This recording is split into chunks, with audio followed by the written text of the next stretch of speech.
boleh dilanggar. Baik, saya singkat saja. Bu, kalau bingung dengan pendapat dosen yang berbeda, itu menurut saya malah bagus, karena itu akan menjadi semangat untuk mencari alternatif. Jadi kan ilmu itu berkembang, saya begitu. Tesis, antitesis, hipotesis, kan gitu ya. Terus ini pertentangan terus dicari jalan tengah, itu kalau semangat keilmuannya ada, bagus. Kalau misalnya pertentangan antara praktek yang korup dengan aturan yang seharusnya diterapkan, itu kuncinya perjuangan, semangat berjuang, semangat memperbaiki. Diberitahu kepada Ananda, memang begitu hidup itu. Sejak dulu selalu ada pertentangan gitu. Bagus, jangan sampai putus asa. Sudah semangat belajar hukum, lalu pas semester 3 malas kalau dosennya pada enggak jelas dan macam-macam. Itu justru itu yang harus menjadi pemancing. Apakah MK membuka peluang ya untuk kritik? Iyalah, kita selama ini kritik. Ada cara mencintai MK itu berbeda. Misalnya saya dengan Pak Aswanto agak berbeda caranya. Kalau MK rusak, saya dobrak dari dalam. Itu sebabnya dulu saya sampai mengantar satu proses di mana hakim terpaksa berhenti di tengah jalan. Karena bagi saya enggak boleh dirahasiakan. Saya panggil Pak Bagir Manantuh, ada kasus, tolong dinilai ini secara etik. Salah. Saya panggil Adnan Buyung, salah. Ya kita minta, mau berhenti atau mundur? Mundur. Karena kecintaan saya kepada institusi itu harus dengan tindakan tegas. Gitu. Pak Aswanto kalau diserang, MK diserang, hatinya tersinggung, terluka. Nah ketika Pak Aswanto ini diberhentikan mendadak, kami marah yang di luar. Datang kami ke MK, tanya nih, Ketua MK, mantan hakim, kumpulkan, salah Anda mendolimi Aswanto. Nggak terima kita, harus ditindak. Meskipun kemudian yang membuat itu kan DPR, kita kan nggak bisa apa kepada DPR. Ya kan? Waktu itu saya Menko Polhukam loh waktu itu. Ketika saya bersama Pak Jimli, Pak Hamdan, hakim-hakim dari Jawa Timur diundang. Ini tidak benar, MK ini sudah diintervensi. Terluka kita. Ada teman kita seperti Pak Aswanto tiba-tiba diberhentikan. Saya telepon Pak Aswanto, sedang ke Madura kalau tidak salah. Saya sedang Madura Pak, saya ini orang kampung, katanya saya tidak tahu salah saya apa, kata beliau ini. Tahu-tahu diberhentikan. Gitu.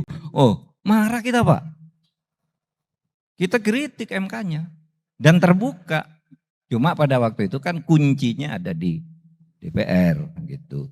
Nah oleh sebab itu masuk hari Minggu, Sabtu itu bagus. Tetapi tidak boleh membuat keputusan-keputusan menyangkut prosedur kerja. Kan di dalam undang-undang disebut yang dimaksud hari di dalam undang-undang ini adalah hari kerja. Bukan hari nama. Bukan hari urut. Tapi hari kerja. Artinya sampai Jumat. Nah, kalau Sabtu, Minggu, Jumat lalu manggil karyawan, lalu disuruh ngubah nomor perkara. Undangan yang sudah beredar bahwa besok Selasa akan pembacaan vonis dibatalkan karena perkaranya dicabut. Dicabutnya kapan? Dikatanya hari libur tapi diberi tanggal mundur. Bisa enggak? Enggak bisa.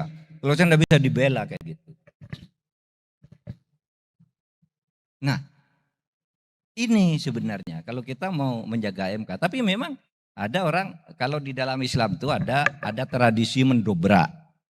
Itu Sayyidina Umar tuh kalau ada apa-apa ngamuk, tapi ada yang lembut. Udahlah gitu. Kayak Abu Bakar, Utsman itu. Ya udahlah sabar gini. Ya, ini Pak Aswanto nih yang Abu Bakar, saya Umar nih. Beda-beda kan? Dan harus sama-sama ada. Harus sama-sama ada. Orang yang keras harus ada, yang mengingatkan kelembutan harus ada seperti Pak Aswanto. Tapi saya tetap tidak terima sampai sekarang ketika Pak Aswanto dipecat tanpa alasan. Apalagi isunya hanya karena membuat putusan dissenting opinion terhadap apa yang merugikan yang tidak sama dengan pandangan DPR. Lalu di mana? Hanya karena DPR bertugas menyeleksi gitu lalu mau sesukanya. Kan tidak boleh dalam ketatanegaraan begitu. Nah, oleh sebab itu terakhir langsung closing ya. Yang terpenting itu adalah integritas moral. Integritas moral. Karena begini, kalau Anda membuat putusan apapun, mencari pasal untuk membenarkan itu pasti ada. Mau memecat Pak Aswanto, pasalnya dicari pasti ada. Mau menatakan dia tidak boleh dipecat, pasalnya dicari pasti ada. Itu integritas moral. Dan itu sekarang yang melanda MK. Tapi saya tadi berbisik ini. Alhamdulillah akhir-akhir ini MK beberapa bulan terakhir ini, sejak tanggal 22 Agustus itu udah mulai berani lah. Dengan segala kritik yang masuk tetap, saya bilang saya menjadi bangga kembali. Ketika dulu sudah kehilangan kebanggaan sebagai ketua MK beberapa bulan, lalu saya bangga kembali. MK ternyata bisa begitu sekarang. Dan sekarang bagus. Titip Pak Insentus ya, agar MK dijaga nih marwahnya. Kepada hakim-hakim MK juga, di situ ada Pak Palguna yang mengawasi, Pak Yuliandri, Prof. Yuliandri yang selalu berkomunikasi kami ini sebenarnya untuk diskusi ilmu dan perkembangan politik. Saya kira sekian, saya minta maaf tidak bisa terus karena saya ada